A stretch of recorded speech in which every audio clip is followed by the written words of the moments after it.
Dear friends, today we are talking about the adult dependent relative applications again. The reason for that, I've just won another appeal. Very happy with it. The client is very happy. Of course, the lady is in Pakistan. She is a single mother. Single mother in the sense that she's a widow now. And she is in that age where she cannot look after herself. She's been left alone. There are no other family members to look after her. One son who is in the UK. He has his own family. He has his own business. He can't be living with her in Pakistan all the time. So what he's done is he's made an application to get his mother to come over to the UK as an adult dependent relative, and that application was refused. We had to go into an appeal, had a nice little battle in court with the Home Office, but eventually we've come out on top and the appeal has been allowed. Of course, this is one of those things that I've spoken about before as well, and I'm talking about it again because there's a lot of people who ask me about these types of applications. Let me give you a very quick summary and then let me tell you how to go about doing this. Quick summary. The adult dependent relative applications, these were introduced into the law on the 9th of July 2012. Now before the 9th of July, and incidentally that is 3 days over exactly 10 years since it's been introduced. In those 10 years, a lot of people have kind of given up on these applications because they think it's very difficult, they are very tough. Home Office keeps refusing these applications, and if you go into appeal, it's very, very difficult to win them at the appeal. I think at Bukhari Chambers, what we have done is, or what we've managed to do is, we've cracked the code on this. This is how I would say it. Simply because we have won a lot of appeals, we have done a lot of applications that have been successful at the initial stage rather than having to go into the appeal.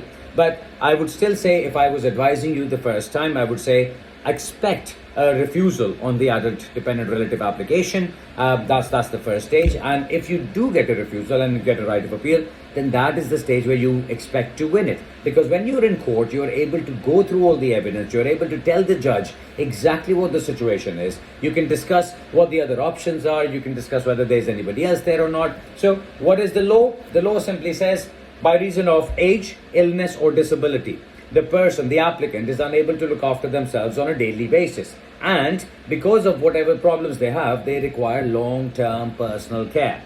Now, if you do require this long-term personal care, that help either should not be available or should not be affordable in your home country. Or there should be nobody else who's able to do that for you. So the case that I'm talking about, this is a case where the lady was by herself. She had been looking after herself for as long as she could. But now her health had deteriorated. She had a bad fall. There were other issues because of which she could not carry on looking after herself.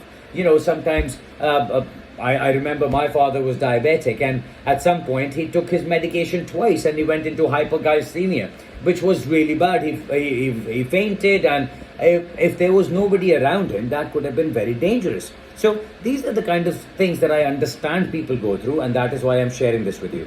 If you have a parent or parents, both parents can do this as well. And in fact, this is not just for the parents because it says adult dependent relative. So even if you have a sister or a brother or a cousin or an aunt who requires this help and who does not have anybody to look after them, you can make the application for them. There are a number of things that we need to go through. The documentation is important. The application fee is very expensive. It's £3,400 just for the Home Office fees in this application. And of course, then whatever happens afterwards, if you have to go into an appeal, then this could be a lengthy and an expensive process. But it's worth it. Why? Because if your parent or your relative, whoever is applying, gets a successful outcome to this, then they are able to get indefinite leave to enter the UK straight away. So they come over to the UK on ILE. ILE being indefinite leave to enter. That means that they are not subject or controlled by the immigration rules anymore. So this allows them NHS access. This allows them to work if they want to engage in business if they want to travel if they want to. All of that is available. Just what it does not allow you to do is claim benefits for them, which I think in most cases the siblings or the children who are calling their parents over would be very happy to do under those circumstances. So I am Ali Bukhari, principal at Bukhari Chambers. I do these videos to share some information and some successes with you. Hopefully it's been helpful. My text only number is there. You can go to our website and book a consultation if you wish, and then we can take it from there. Thank you very much for listening.